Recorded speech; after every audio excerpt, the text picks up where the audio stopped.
welcome back to the iWealth podcast. I'm with Nancy Zallek today. Nancy, thank you so much for being here. I really appreciate you accepting to come in. I'm really interested to have a conversation with you. Your history and background of being part of the Mankato Area Foundation is so deep and wide and connected. And I think it's so fascinating. Like, you know, some of the tenets that people have as they accumulate wealth, maybe they have a business and they get older and accumulate wealth, is to try to give back to the community. And there's a lot of different ways to do that, and foundations play a really cool part of that. But let's step back just a little bit. I want to talk about giving and foundations, but help me understand a little bit, like, how did you get to where you're at, and then how long is the foundation? Let's just talk a little history about that. Sure. Well, I did go to college thinking I was going to work in the for-profit world. Okay. And our family had a family-owned department store that had been around for about 128 years, and about 128. But in the 90s, my brother and I, who were fifth generation, realized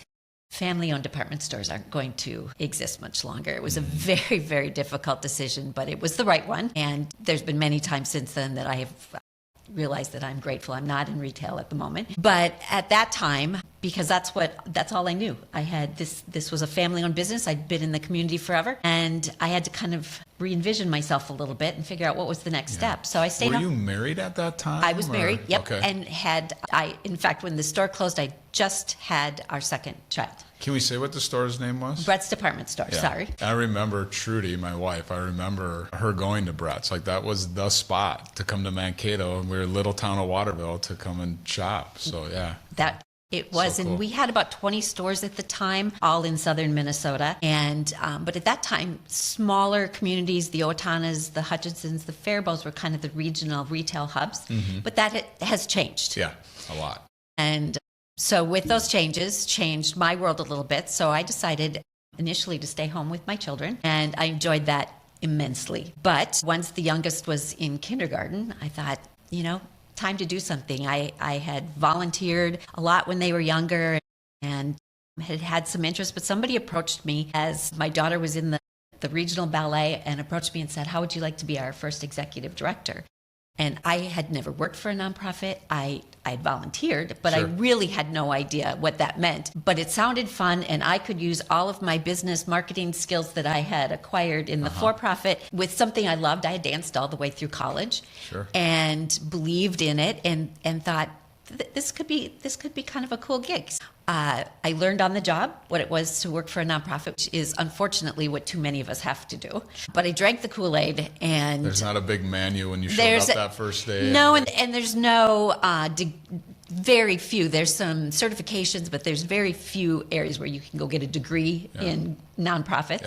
But the blend of my business skills, my passion for the area, it just worked. And we grew the ballet a lot. It was fun, and I did that for 5 years, and then decided to expand a bit. Went to work for the United Way in St. Peter, and did that for another 5 years. And then the position with the Mankato Area Foundation came open. Was it a new position at that time as well? Was it a new concept? It was. Okay. So just, you want a little history on the foundation? Sure. So the foundation started in 1974. There was a group of community leaders that wanted to build a civic center. We didn't have one then, and they raised a whole bunch of money for the civic center, but they didn't raise nearly enough, and they had to give it back. Oh. And so the community leaders at that time said, this is silly. This is a very generous community. There's going to be other initiatives that we're going to want to fund in the future. And so we need to find some kind of charitable vehicle that can hold those dollars while we're doing this good work. So they did their research, and they determined that a community foundation kind of fit that bill. Okay. And so... When you say they, is we talking 5 people, 10, 20? Well, there was probably 2 or 3 that were really leading the charge. Okay. And then after they decided that a community foundation was it, they recruited a heck of a board. And you go back and look at who was on the board at the time. It's pretty impressive group. The movers and shakers. Yep. And I say that with all kinds of respect for my own mother. She was the first board chair, completely volunteer, and she has told many stories about how they first got started. You know, do you identify a project and then raise money for a project? Or do you go raise money and then identify a project?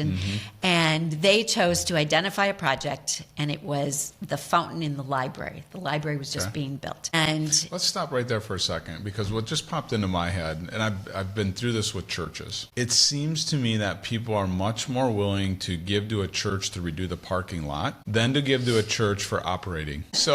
So probably in hindsight, when you look back at their first decision to raise money for a cause, probably a good decision, right? Like, have you learned that through your time? Like, 100%. People will get behind an idea, right? It's tangible. They can give of themselves, give charitable dollars towards something, and at the end of the day, they can picture what they gave towards. And I think that really makes a difference, and it's made a significant difference in how people give recently.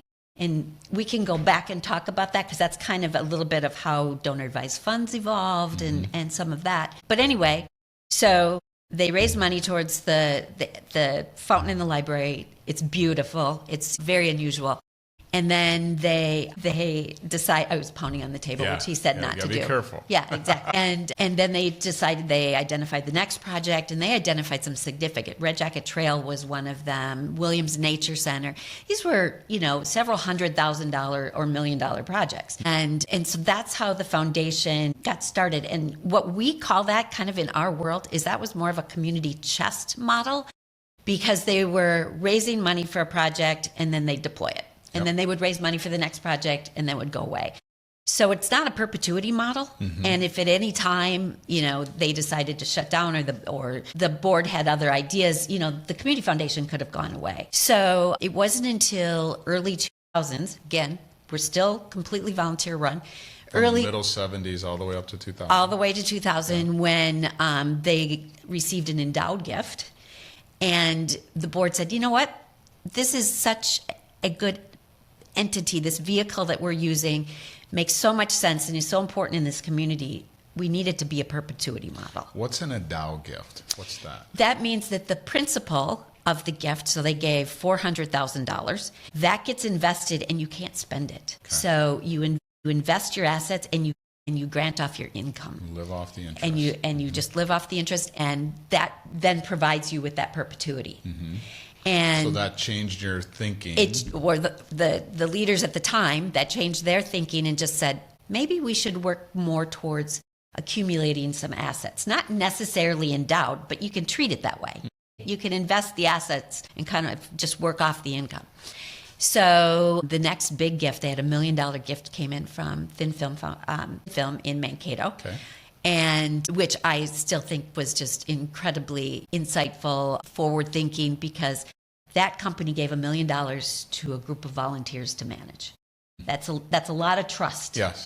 In the fact that they're going to do good with that. But it worked. And it kind of tipped the scales for the foundation as far as being able to, you know, now we've got $1.5 million, you know. And so then about mid-2000s, they decided, you know what, we're only ever going to grow so fast with a volunteer board. You know what that's like. You need somebody to herd the cats. And 2005, they went out, they fundraised for a position, and I came on board in 2009. Yeah, so who paid for that position? Because it probably wasn't money off the endowed gifts, right? So it's people that support the foundation just giving money to help employ somebody to take care of things, right? Yes, I don't know if you know, but gentlemen like by the name of Fred Lutz in this community, who has probably raised money for just about everything good that has happened, went out and, you know, strong-armed his friends, and I kid, but got them to see, you know, they had a vision of what the community foundation could be if it was larger, if we could touch more people, if we could fund more projects. And to do that, we needed a space, an office, and a person. And so he fundraised for 5 years for that position. Wow. So they raised money and then would the interest off of that money pay for the position? Is that the concept? No. Or just have a war chest to be able to pay? That was just specifically designated for the executive director's position. Yeah. So when I started in 2009, we had about $2 million in assets, and we were granting about $80,000 a year. Okay. So fast forward, now we are about $40 million in assets. Wow. And last year we granted close to $4.5 million. That's gotta feel so good. It really Give does. away money to do good things. That feels so good. Yeah. What's interesting that came to mind when you were speaking is in the entrepreneurial world, there's a guy named Chad Jenkins that's a friend of mine, and he's kind of coined this VCR model. And it's vision, capability, and reach. And so back then they had the vision that you talked about to get this director. They had a capability of they already had the entity set up and moving and going and endowed, but they needed to have reach. They needed to go out and grab some people and say, come into this vision, Right. and get that. So that's really cool that you had people that came alongside to be able to give that money. And Well, and I will say it many times in this conversation, this is an incredibly generous community. As I've been in this role now 17 years, and so I have been able to visit lots of other community foundations, lots of other communities, and we're constantly, and I kid you not, we're constantly being asked, what's the secret sauce in Mankato? How do you pull this off? So the vision that they had aligned with where our community already was. It's already was a lot of individuals and families and businesses that saw the value of giving back and enhancing the community through charitable giving. And if there could be, again, someone, something, some entity to kind of herd those cats, herd that energy and that goodwill and put it all in one place and put it under an umbrella and with, it just made sense. Yeah.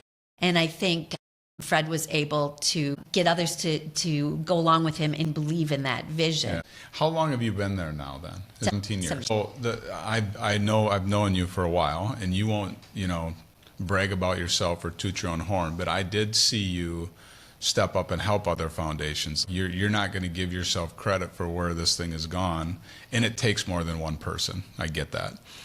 You in Waseca, for instance, you help them with their donor advised fund and getting some local stuff. Like, you've been very giving of yourself to help other people, and that goes out into the community too. One, continuity, because you've been there for 17 years.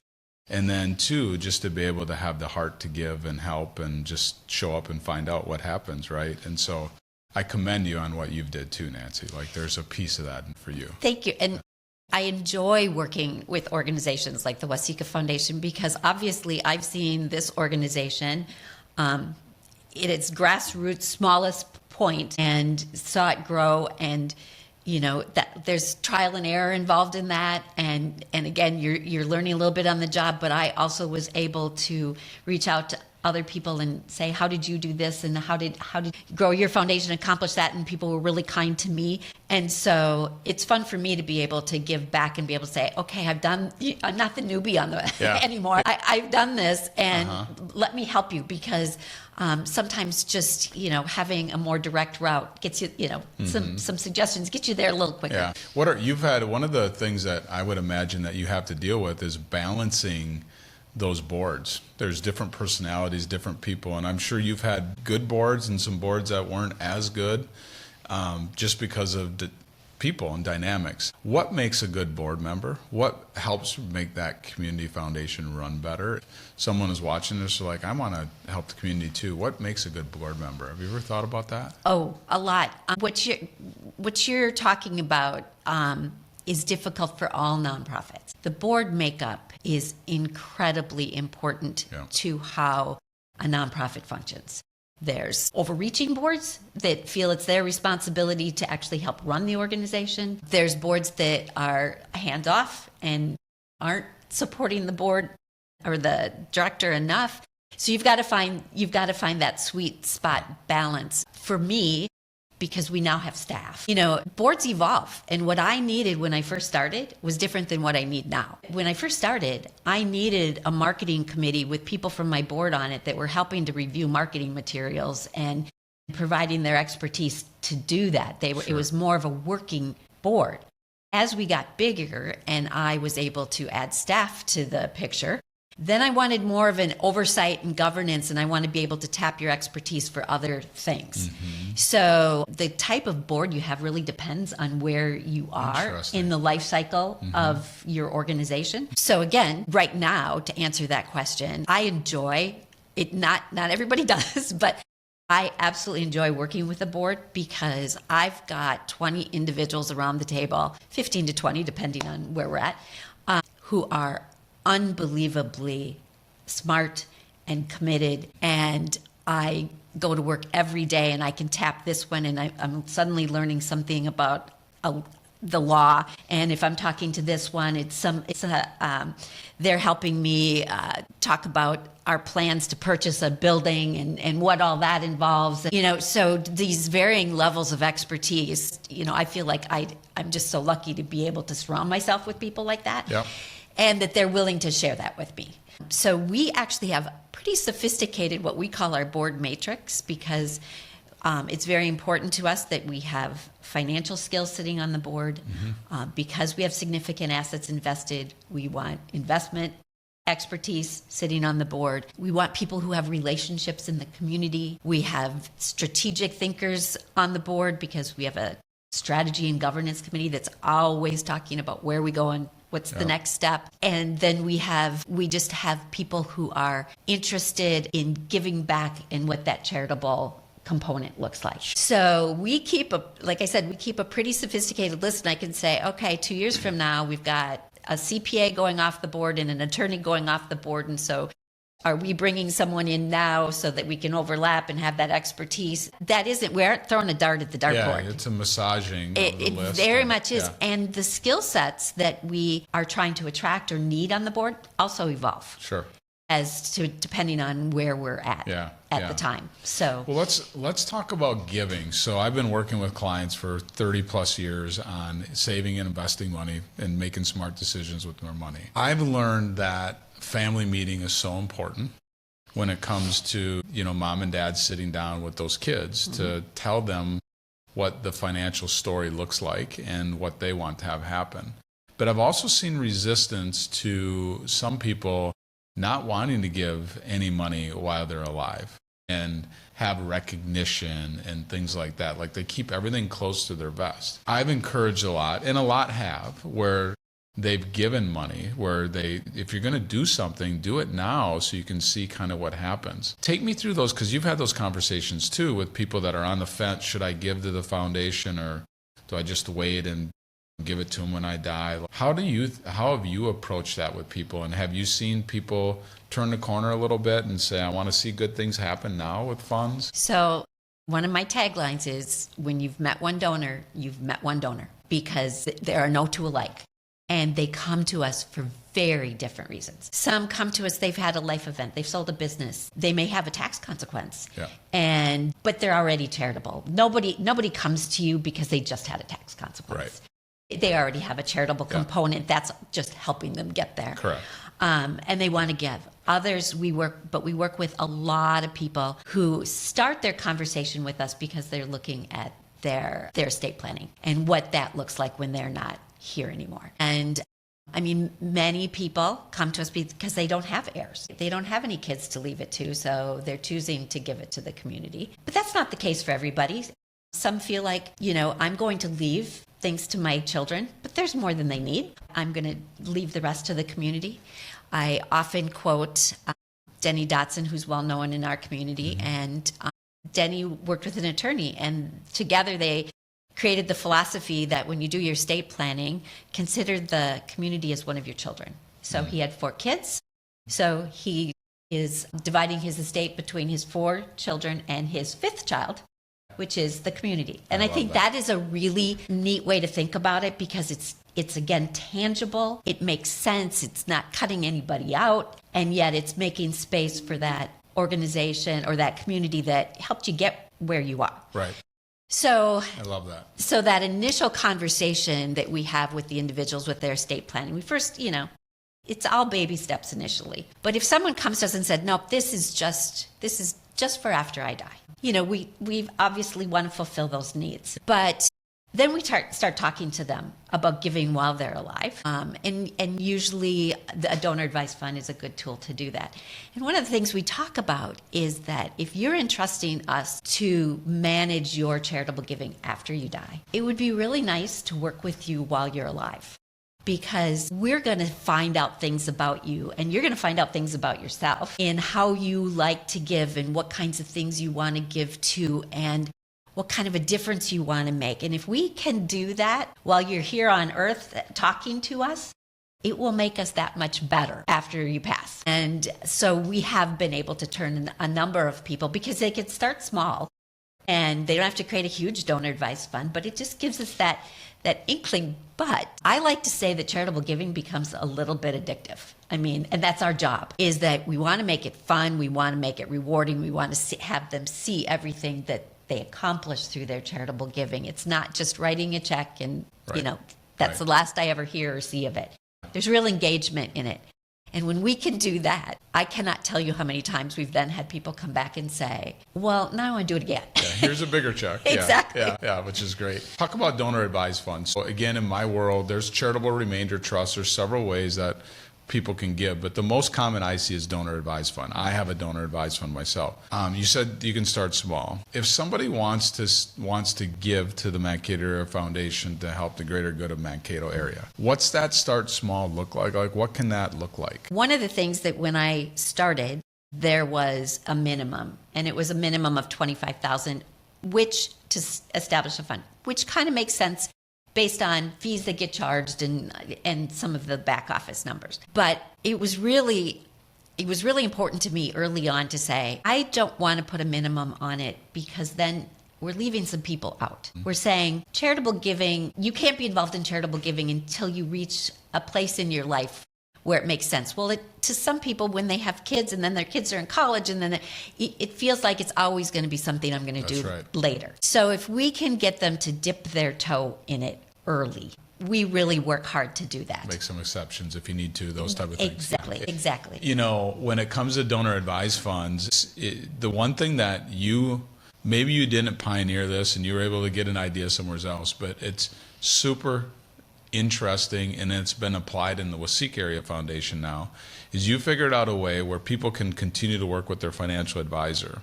There's always been this, in my mind, this butting of the heads of, hey, we're the community foundation, and the advisor is managing the money for the husband and wife, but we're going to take $200,000 away from the advisor, and we're going to send it away to some other state to get it managed. And then the advisor's not involved anymore, and who knows how the money's being run and all that kind of thing. And you were able to figure out how this can stop and we can work together. Explain how that works in a simple form. If you're somebody in the Mankato area and you have a financial advisor, but yet you do want to give and help, how does that work? So thank you for bringing this up, because this has probably been one of the most successful things we've done, because the advisors in the community have become our best friends. And they're charitable too. And they're charitable. Just about everyone we work with has their own fund. And so what happens is, how we see it is they're on the front line with the client, and they know when they have a life event or when something happens or when they're working with a client who wants to be charitable. Right. And so once they identify that person that either needs or wants to be charitable, exactly like you said, often the dollars were taken away from them. So instead, this way, they pick up the phone, they call us, and they say, hey, Nancy, will you talk with this family? And they have decided to start a donor advised fund with $100,000. We then accept that contribution from the donor, because they need to give it to us. In order to get their tax deduction and all of that, we need to take control of the dollars. But then rather than putting it in our pooled fund, and we have a significant pooled fund, because not everybody wants to do this, we will take that $100,000, go back to that advisor and say, we now want to open a fund in the name of the Mankato Area Foundation, our dollars at that time, but specifically to manage charitable dollars. And so that keeps the advisor and the client or donor continuing to be in conversation, keeps it in their portfolio, so they're not sending it out of state. But it also enhances the relationship, because as I'm sure you've seen, your relationships with your clients have multiple layers. And when we started this, I was going out, so this was, I want to say like 2011. And I was going out and talking with different advisors and trying to pitch this. And I remember one who's probably one of my best friends now said to me, Nancy, that's not my job. My job is to invest their dollars and make sure that, they get a return on their investment. And it's not really my place to talk to them about their charitable giving. And I just don't know how comfortable I am with that. Well, fast forward, that gentleman now has sent us numerous clients. Right. He said, I will eat my words over again. Because in my understanding, your field kind of changed too, in the sense that it became all encompassing. It's full service. We're going to work with you about everything. Your kids, your charitable giving, your long-term, your retirement. You're not just doing one thing for them. Yeah. And charitable giving is so often a piece of the whole. So it allows you to continue doing that full service and not cutting off part of it to give away to somebody else. Yeah, yeah. Trudy and I selfishly did it because if we died, I wanted to make sure our two children had to get together and give away the proceeds of the interest that came off of that. That's how it started. Then I read a book by Mark Benioff, and Mark started Salesforce.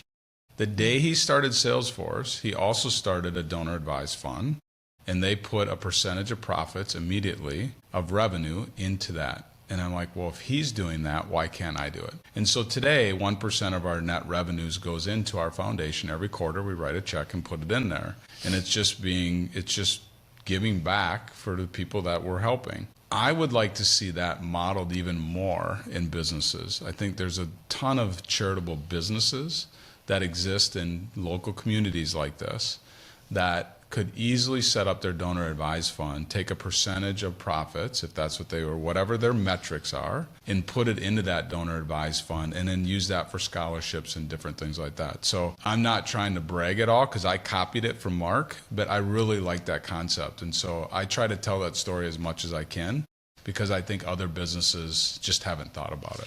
Well, so we have expanded on our donor advised fund concept. We have actually offer corporate advice funds. And so they work very similarly, where businesses are putting money into a fund, and then they frequently have an advisory committee that we work with. Instead of one individual, the president of the company, this is a way for them to kind of get ownership by their employees in the company and the giving back and why it's important to support the community that's been good to them. And so we have a number now of corporate advised funds that function, like I said, very similarly to a donor advised fund, except that we're usually working with a committee. And those are all incredibly different as well. Sure. Some of them actually are as formalized as they accept applications from the community from nonprofits as to specific projects or programs.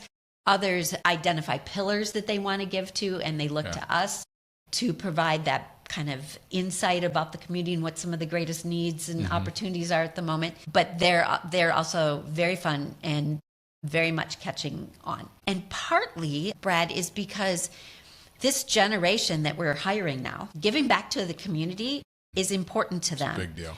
And so it's also a way of engaging those individuals and kind of, marketing to them as they're trying to get them to come work for them, to say, here's what we do. Part of your core values. Yep. Yeah. So we've talked a lot about money, and money is probably the primary source that goes into these donor advised funds, but it doesn't have to be. It can be real estate, machinery, things like that.